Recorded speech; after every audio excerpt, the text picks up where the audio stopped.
by Teresa E. Donato, PhD. How do you really know if you're falling in love? Research shows how we distinguish flings from the real thing. Are you falling in love?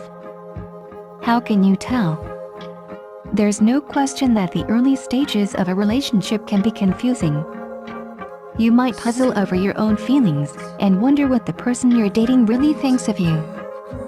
Your own emotions may be difficult to fully decipher, and trying to categorize them as falling in love or as just a passing attraction can be tricky. Is what you're feeling the real thing, or are you just prone to feeling this way and need to be careful moving forward? Drawing on recent research focused on heterosexual relationships, here are some questions to help you sort it out. 1. Are you suddenly doing new things? As people fall in love, they often branch out beyond their normal range of activities and try those at their partner's favor.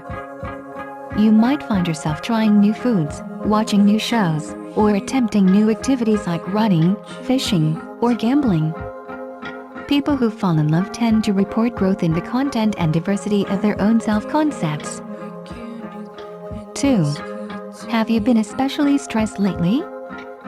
As welcome as falling in love might be, evidence links the experience with higher levels of the stress hormone cortisol. So if you're anxious, tense, or just plain jittery, it might be a normal response to the strain of repeated social encounters with someone whose impression matters deeply to you. 3. Are you highly motivated to be with this person? Transitioning from a casual relationship to falling in love may have a chemical underpinning. Evidence shows that dopamine-rich areas of the brain are involved in the beginning stages of love. These areas are considered part of the brain's reward system and serve as highly motivational. Once couples are in love for a while, the intensity of these emotions tends to decline and different areas of the brain, potentially more closely linked to attachment, become more active. 4. Does the person you're falling for return your feelings? If you're a woman and you feel like you're falling in love, you might be interested to know that women experience reciprocity in those emotions more than men. Maybe women are more apt to hold back their emotions until they believe they are returned, or maybe women are more successful at seducing partners. In either case, women who think they're falling in love tend to have their feelings returned more often than men, making them more likely to find their feelings turn into relationships. 5.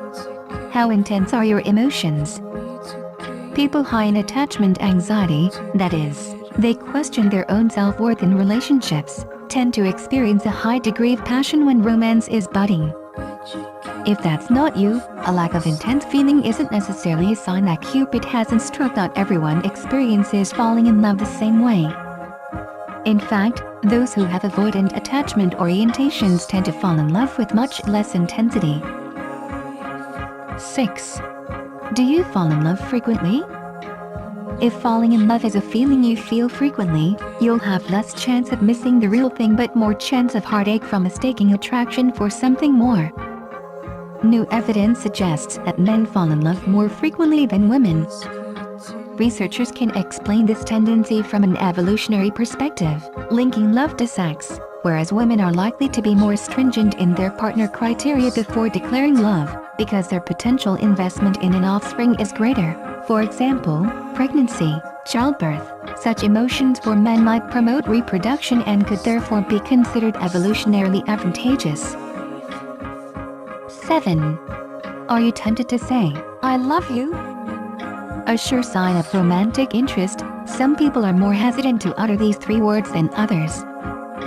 Although people might imagine that women are the first to utter it, though, research on heterosexual couples again indicates that it's men who are more apt to say "I love you" first. They also tend to fall in love faster. 8. Are you investing more in this person? One hallmark of successful couples is investment all the time, energy, emotions, etc. that people put into their relationships. People falling in love are likely increasing their investment in a person, linking their lives together in a way that might promote commitment and stability. Falling in love is a uniquely intense period of time for anyone. But we need to sort out a lot of other questions during a falling in love phase. Beyond clear attraction, is this person someone who will support you, respect you, understand you, and be compassionate with you? And does this person share your values and priorities? If you're lucky, putting in the time and effort during this initial period will pay off, and your mutual attraction can transition into a more stable and less stressful long-term relationship.